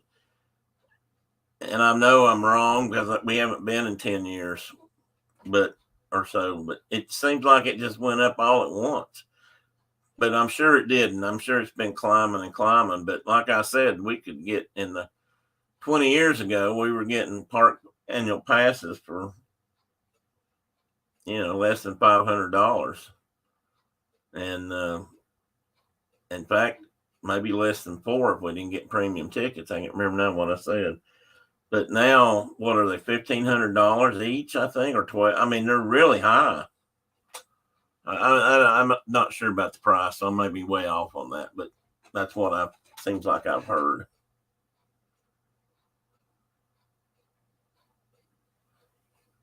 Oh, I know, Diane. I agree with you. And I'll be honest with you, I'd hope by the time I was this age or a little younger, we would have had grandchildren. And I wanted more than anything to be able to take them to Disney and spend time with them. And if it was today, I'd guess we just wouldn't be able to do it. I don't know. We've taken our kids, and more than once we took their significant others with us, and we paid for everything. And we just couldn't do that today. We probably shouldn't have done it then, but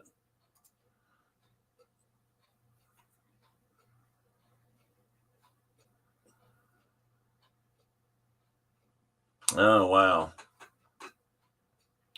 Well, I would too, Tina, unless I took my own with me.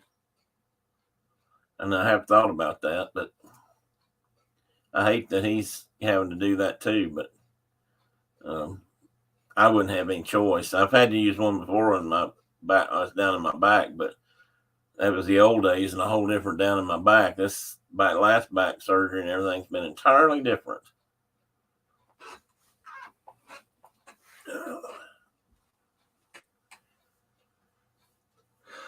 And that's sad, Diana, when you think about it. I mean, that's what it really does make me sad if I think about it too long, because we wanted to go spend more time at Disney World. We hoped that, by this point in our life, we'd be able to do that, whether it's camping or otherwise. But even camping's gone way up. I mean,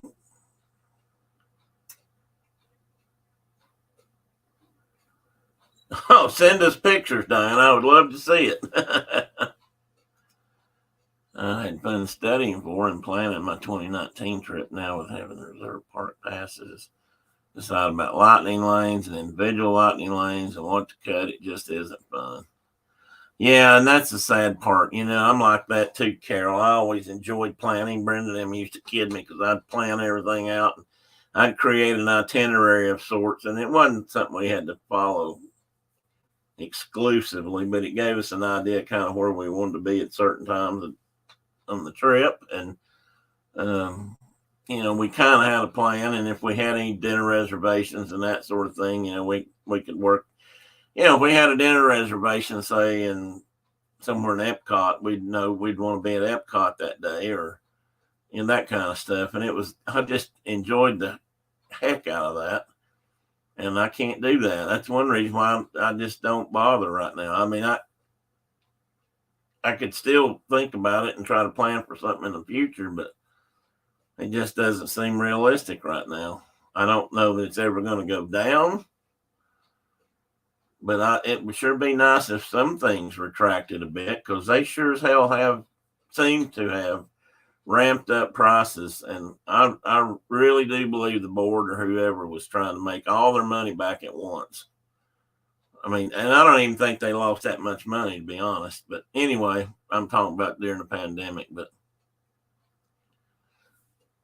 he doesn't have one. Let's see what she said. He doesn't have one, or we would have brought it. Scooter in December was $200 for a trip. This year it was $229. So, well, that's better than 10% up. I mean, well, we can hope so, Diana. I sure do hope so. If nothing else,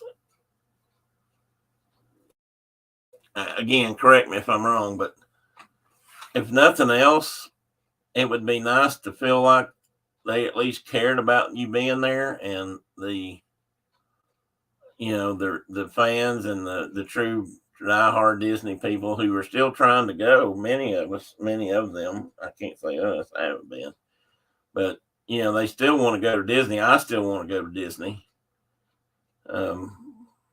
But it's become harder and harder to do, and I don't know. I don't know if we'll ever. I don't know what the deal will ever be for us.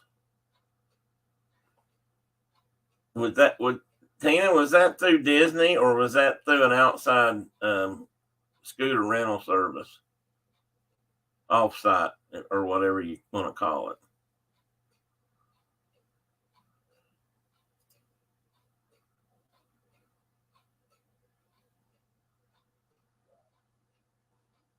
Yeah, I tell you what, if you never had a scooter anywhere, Epcot's a place where you might need one. We used to average between 10 and 12 miles a day at Epcot, I think, when we'd wear pedometers or whatever. Yeah, that's right, isn't it? Step counters and measure that out to an average, and it was amazing how much we walked.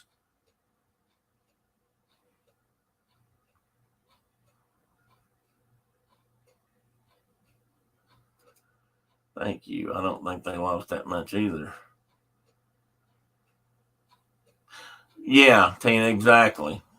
Because that's how that world lives, It's not about it's they don't have to actually lose money to be, as they consider it, losing money as we would think.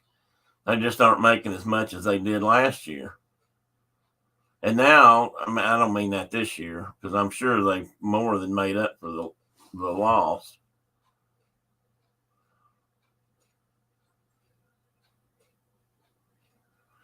Well, that's a good point, Tina. That's what I figured, but I wasn't sure.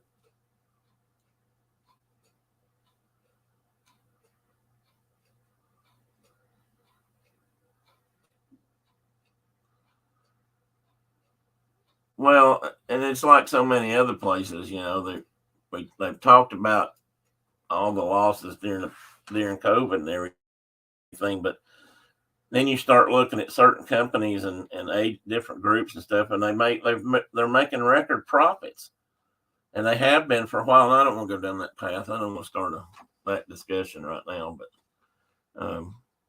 it. I don't know. It's like they couldn't wait. They couldn't wait to jack things up to make up for it, and a lot of places did that. I believe. But I'm trying to figure out, did Universal do that as bad? I'm sure they did some of that, but I mean, now I realize that Universal is not Disney World, and they don't have all the parks and all the amenities and all that stuff that Disney World has, but they certainly have grown and changed. They do have hotels, and they do have, and I understand their annual pass sales or price is much cheaper than Disney now. And I haven't looked at it lately, but I saw it not too long ago, and I was amazed at the difference. And I hate that. I mean, I was born watching Walt Disney, almost literally, and I'm that age, and Mickey Mouse Club and all that kind of stuff, and I'm dyed in the wool fan. But man, they're making it rough on us.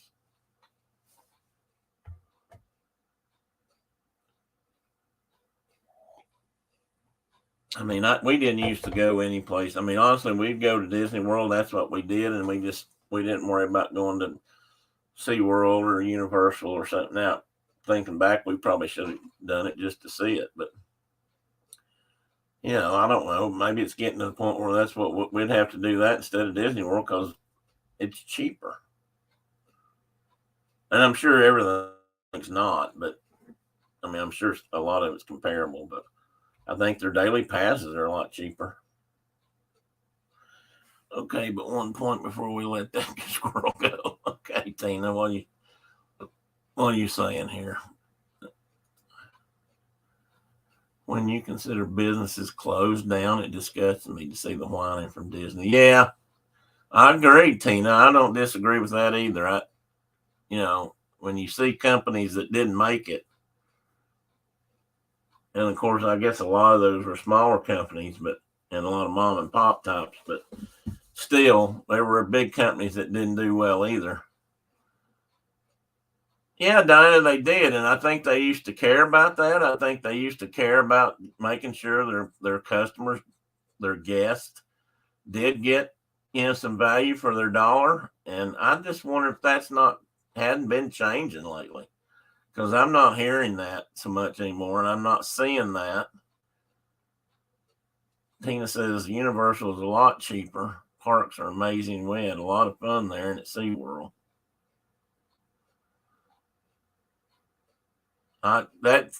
That's going to hurt Disney World in the long run. I have to believe. I mean, you can't continue to price everything else out and then expect nobody to. And I'm going to say this, and other people have said it too. I guess as long as people are willing to pay it, they'll keep charging it. But it's just getting harder and harder for people like us or fans. Tina just talked about it. I mean, it's just hard.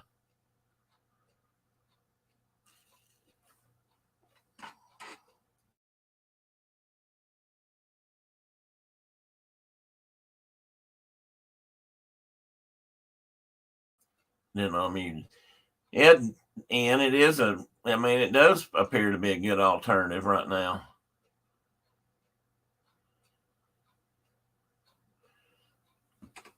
Has anybody priced annual passes for either park lately? Just out of curiosity.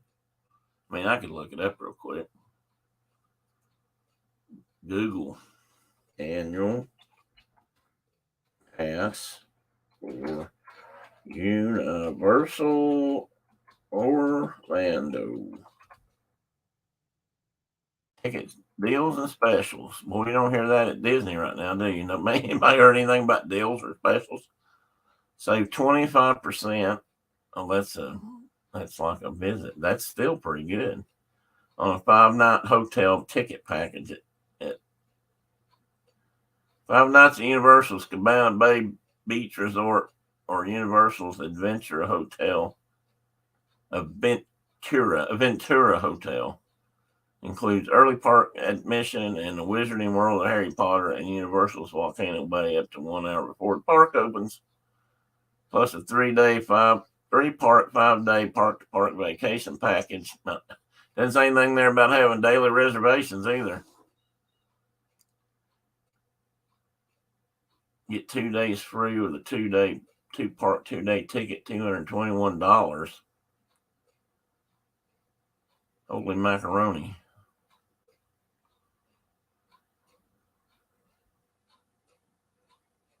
Park tickets. Let me see what this says. Oh, there was annual pass. Shoot. They're $109 a day right now to get into Universal, and then they've got that deal for $229. I think if you buy 2 days, you get 2 free or something. 2-part 2-day plus 2 days free. Yeah. I don't even like to talk this way because, like I said, I've just always been a Disney person, but 2-park seasonal and annual passes. Wow.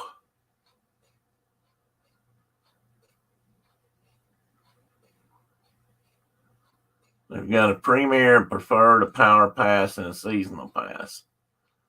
And the Premier Pass, the most expensive thing they got, which includes all park to park stuff, no blackout dates. They all include that, but the two cheaper ones, which are just $400 something, do have blackout dates. Doesn't say if this is local prices or everybody. And Universal Express after 4 p.m. and valet and prime self parking after first visit. And that most expensive pass they've got with those things included. Oh, and more. Shoot, I didn't see everything. Free and discounted self parking, which is a thing in the past with Disney too now, I think. Early park, discounted food, merchandise, hotel room discounts, free Halloween Horror Nights ticket, one. Select special events and concerts, discounts on selected theme parks. Anyway, that one with all that is $754 right now. So there you go. There are no reservations required at Universal or SeaWorld. I heard a rumor that they're about to leave at Disney World, but I don't know that for a fact. Or Disney, all Disney. Somebody this last couple of days has mentioned that. He says they're considering dropping their annual passes and buying at Universal and SeaWorld. Yeah, I don't doubt that, Tina.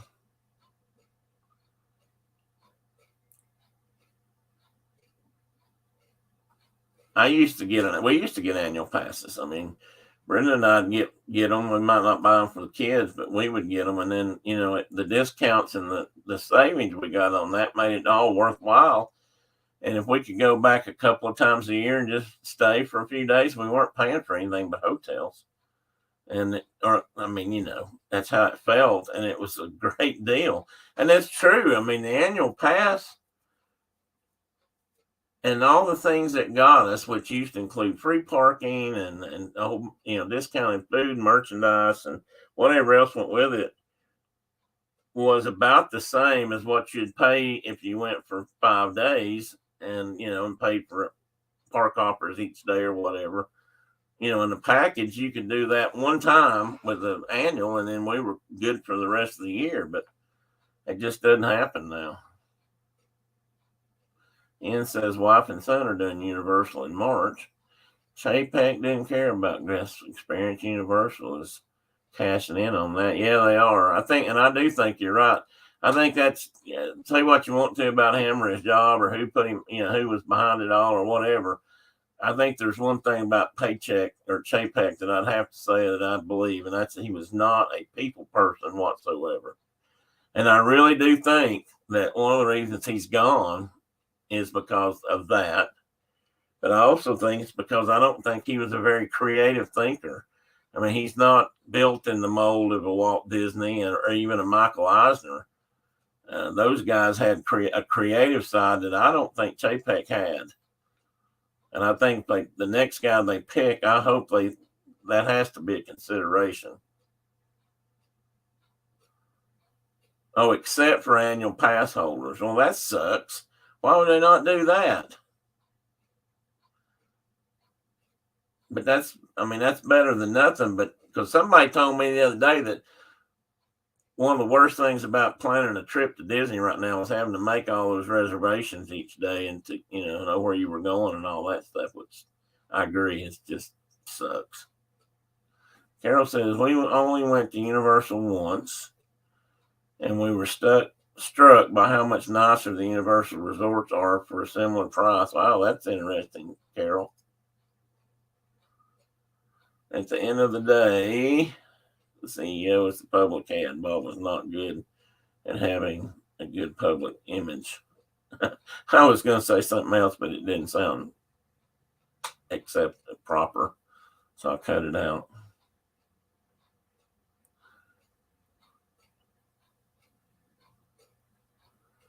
Yeah, they do. I mean, they have to know something about both. And I've read and heard for years that the one thing about Michael Eisner's deal was he had Frank Well, he had Katzenberg or whatever his name was. It was also, I guess, some kind of creative, but he had Frank. I can't think of Frank's last name to help with the financial part of running Disney and Disney World, but Eisner had that. Like him or dislike him, he kind of had that old fashioned Disney joy that just I think made him a really good fit for Disney World, especially at that time. Annual pass show up whenever they want. Day tickets and resort gas, they know about it when they're coming. Okay. You don't like it, but I get it. Okay, I see. I guess I see what you're saying, Tina, but I don't like it either. Yeah, maybe they do, Diana. Maybe that's a good point. And maybe they've had that and we just don't see it, but it doesn't seem that way.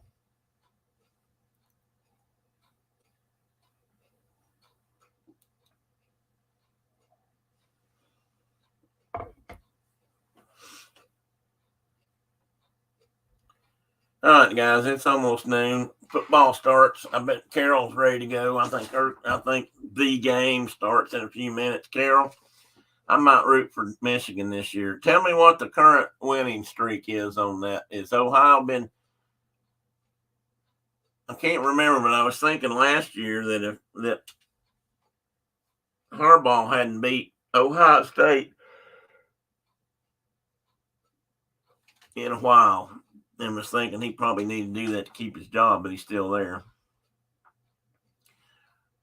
Yes, you're right, Carol and Diana. They did balance each other. The game. That's what they been calling it on TV lately, Tina. To them, but they've been calling somebody on the news yesterday, or not news, but sports. I don't know what I was watching.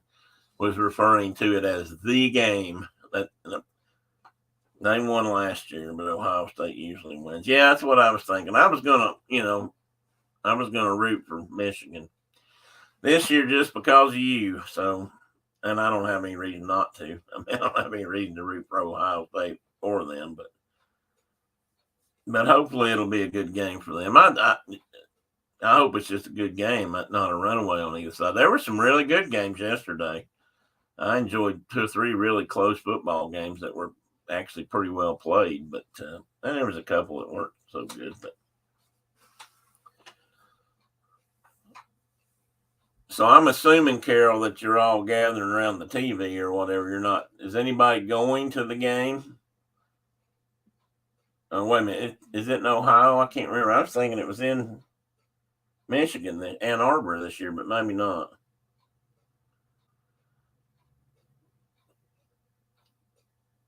All right, guys, I'm going to sign off. I need to stand up, move around, maybe see if I can go up and rustle up some lunch before the game starts.